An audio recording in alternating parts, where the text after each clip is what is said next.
Back to Ione, New York. 1/3 of all children in the United States, more than 5.7 million, are estimated to be involved in bullying, either as bullies, targets of bullies, or both. A middle school student in Brooklyn says he's a target. Bullied by his classmates, he was so scared he just didn't go to class. CBS 2's John Slattery reports. 12-year-old Eric Benson of Cobble Hill was not in school. In fact, he hasn't yet begun the school year, saying he's been bullied. Sometimes I would usually get picked on and then get beat up sometimes, most of the time, and bullied and stuff. The school is the New Horizon Middle School, or MS 442, housed in this building where Eric was a student for 2 years. Eric says during that time he was repeatedly targeting, saying that one time he suffered a serious groin injury. It was a really bad injury because I had to go to the hospital and get surgery done.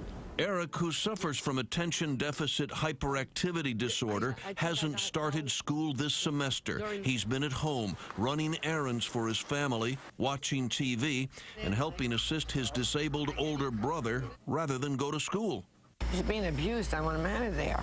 The child's grandmother and legal guardian says officials at the boys' school denied anything had happened. He was getting beat up. He was getting, knocked down. And I said, what do they have to do? Stab him, shoot him once?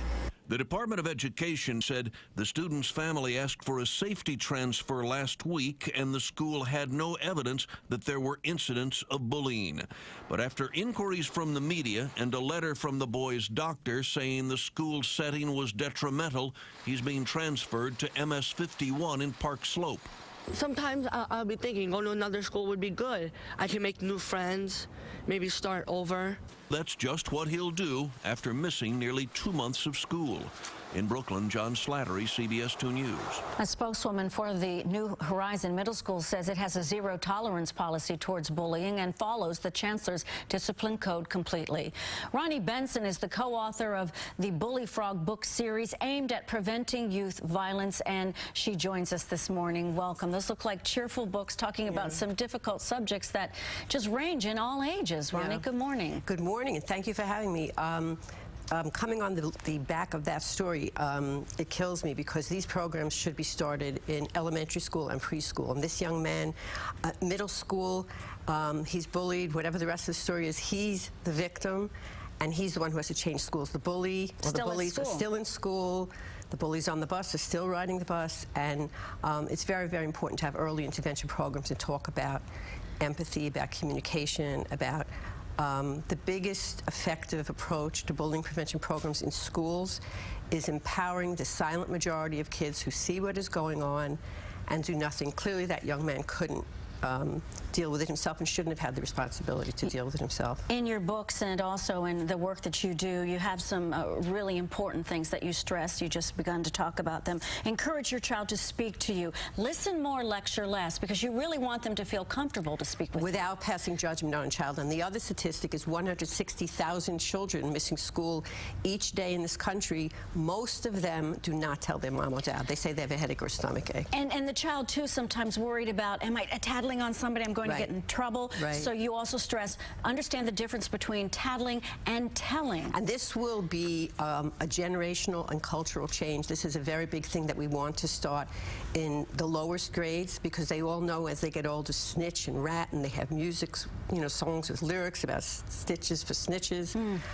If a kid understands the concept of reaching out to help others, and of course since 9/11, if you see something, say something. Clearly, it has to be with confidentiality. They have to be in a school where they take it seriously, where they can trust the cafeteria aides, the bus drivers, teachers, everyone that's on the front line that sees what's going on, that knows how to deal with it to help the child. And that's important to stress, too, that parents, you cannot do this alone. Don't confront the bully. Don't confront the bully's parents. You need to get the school involved to solve this problem. Absolutely. And using a conflict mediation, I'm a trained conflict mediator. You don't bring the bully and victim together for mediation because you're victimizing the victim all over again. It's an imbalance of power, and it's about control.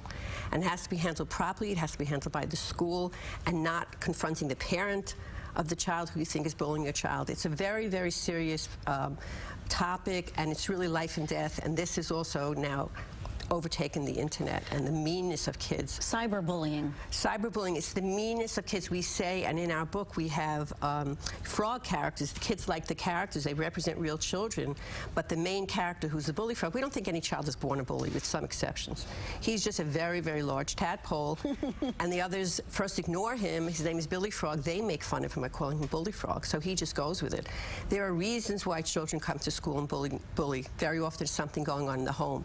But every child is entitled to feel safe in school. And a child who's afraid to be in school will not learn. And parents also need to know this can happen as young as preschool. It's not just big kids we're talking about. Especially with little girls. Little girls, this generation of girls and children in general, but girls particularly, are much meaner, much less respectful to each other, to their parents and to the teachers. So, you know, there's a lot going on now in this economic crisis, and kids are hearing and seeing things, and they demonstrate that behavior when they go to school. Talk about it, be alert, be aware. Robbie Benson, thank you so much for sharing your Bullyfrog stories. Thank you very much for having me. These are problems that can be solved. There's a look at a couple of her books. When we come back here on Eye on New York, there's a lot